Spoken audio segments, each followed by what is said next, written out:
नमस्कार साथियों। आज के टॉपिक में हम सामान्य विज्ञान जनरल साइंस में फिजिक्स का टॉपिक पढ़ रहे थे। उसी टॉपिक को आगे कंटिन्यू कर रहे हैं। इससे फर्स्ट वीडियो में आपको यहाँ तक का पढ़ाया जा चुका था। अब आगे कंटिन्यू करेंगे, जो कि हम प्रिज्म में देखते हैं। प्रिज्म में कैसे रिफ्रैक्शन होता है, रिफ्रैक्शन की फिनोमेना होती है।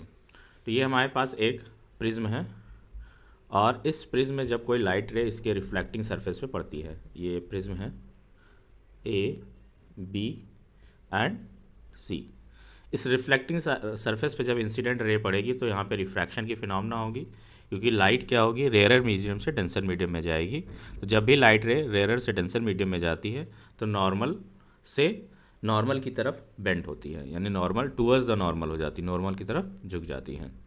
और फिर से इसके दूसरे रिफ्लेक्टिंग सरफेस पे रिफ्रैक्शन की फिनोमेना होगी, जिससे लाइट क्या होगी, नॉर्मल से अवे जाएगी, दूर जाएगी। और एक हमको पैटर्न मिलता है, क्योंकि यहाँ पे हमारे पास विजिबल लाइट थी। ये विजिबल लाइट क्या होती है, सेवंस कलर में टूट जाती है ना। इसी स्प्लिटिंग ऑफ वाइट लाइट, इसी को हम क्या बोलते हैं, विचलन। ठीक है, स्प्लिटिंग ऑफ वाइट लाइट, सफ़ेद यानी श्वेत प्रकाश का 7 रंगों में टूट जाना। तो ये हमें पैटर्न क्या मिलता है, विग्योर का पैटर्न मिलता है, VIBGYOR, violet, indigo, blue, green, yellow, orange और रेड। तो यहाँ पे विचलन हुआ और विचलन के थ्रू हमको विग्योर का पैटर्न मिला।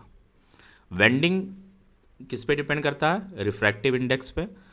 तो ये वेंडिंग ऑफ लाइट, जिसमें सबसे ज़्यादा बेंड, सबसे कम कौन सी बेंड होगी, रेड कलर, और सबसे ज़्यादा बेंड कौन होगी, वायलेट करंट, क्योंकि रेड कलर का जो वेवलेंथ है वो सबसे ज़्यादा है।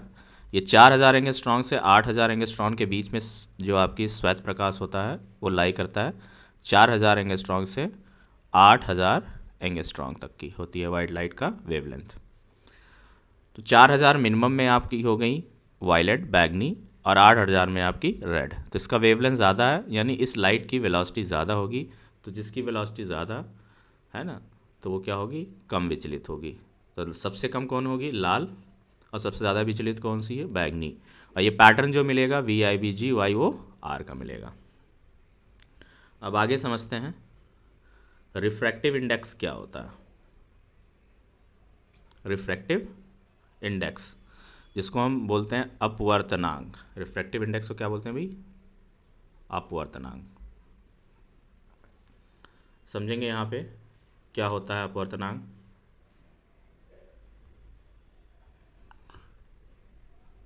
रिफ्रैक्टिव इंडेक्स, रिफ्रैक्टिंग इंडेक्स एक तरीके से क्या है, लाल रंग का अपवर्तनांक सबसे कम और बैगनी का अपवर्तनांक सबसे अधिक। ठीक है, रिफ्रैक्टिव इंडेक्स मेनली ये एक्सप्लेन करता है कि लाइट की वेलोसिटी अगर हम वैक्यूम या एयर से किसी दूसरे मीडियम में कंपेयर करें तो वो क्या होगा, उसकी रिफ्रैक्टिव इंडेक्स को शो करेगा। जैसे कि हम ले लें कांच, तो कांच एक अलग मीडियम है, जिसको हम बोल सकते हैं डेंसर मीडियम, ग्लास।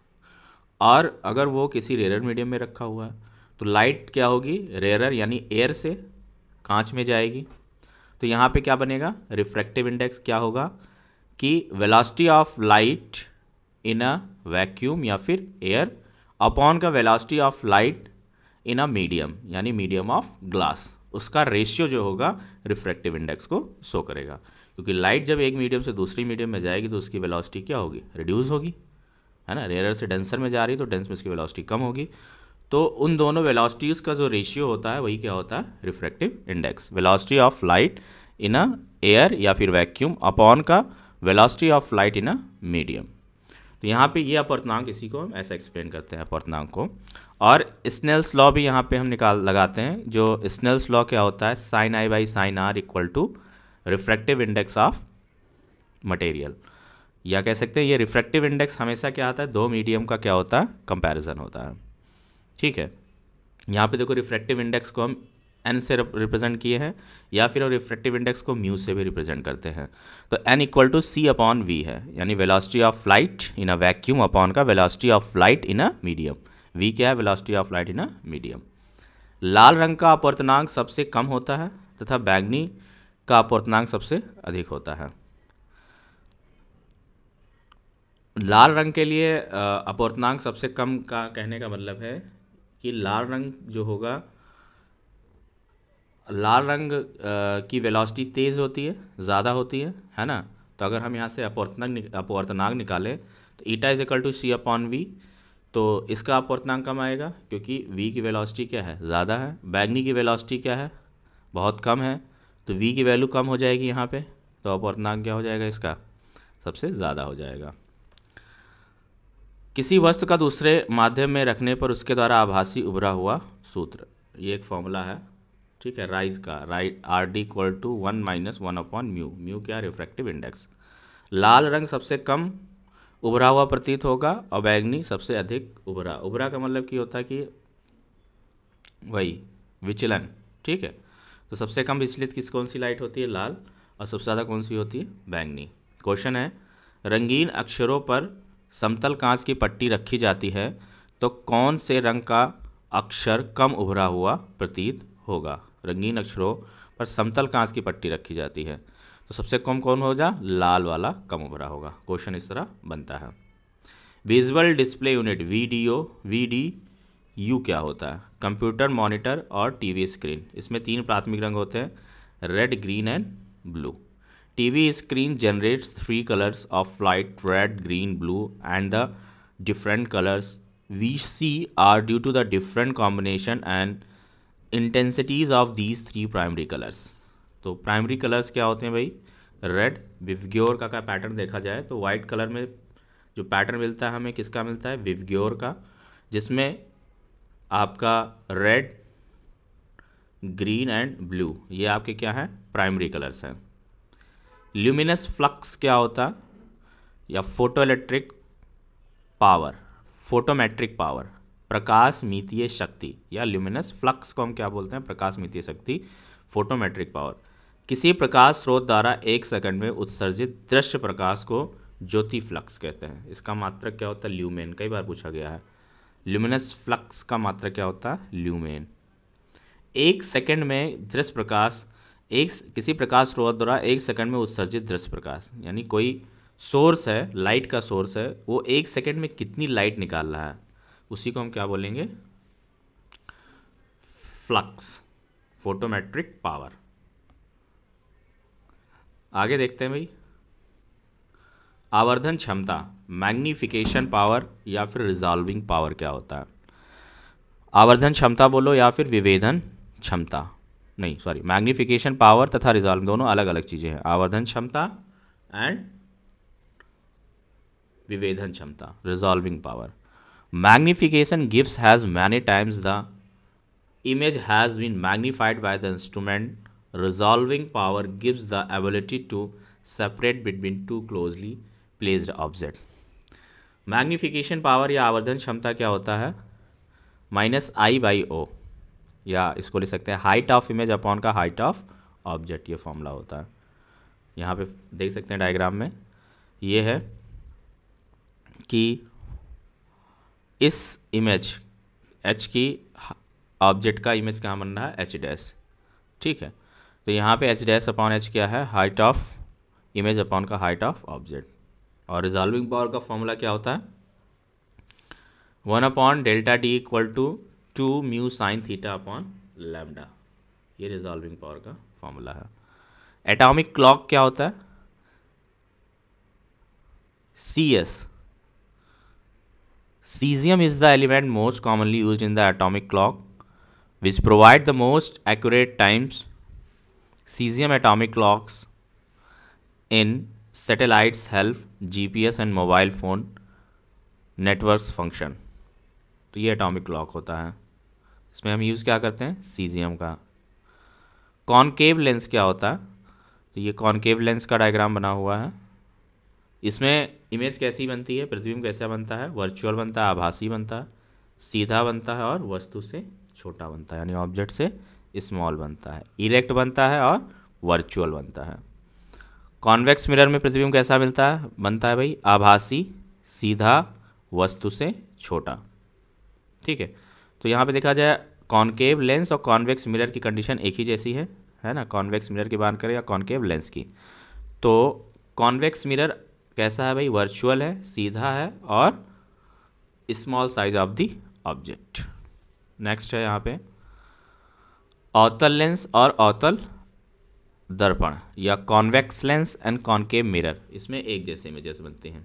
ठीक है, कॉन्वेक्स लेंस एंड कॉन्वेकेव मिरर, यहाँ पे इमेजेस फॉर्मेशन एक जैसी होती हैं। ठीक है, दोनों का एक साथ देखेंगे। इधर हमारे पास कॉनकेव मिरर है, इधर हमारे पास कॉन्वेक्स लेंस है। जब वस्तु कहाँ पे हो, इनफाइनाइट पे है, यहाँ पे वस्तु इनफाइनाइट पे है दोनों ही केसेस में।